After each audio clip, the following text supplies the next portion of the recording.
Winston is the most talkative dog we've ever had. Here he is in the kitchen. He's wanting his dinner and he wants it now. He's licking his lips and he's making a lot of noise about this.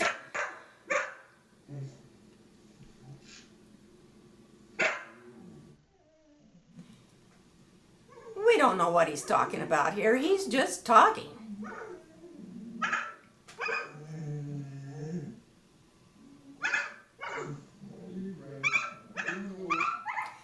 If you ask me if he wants to go walking, that really gets him wound up and talking about it.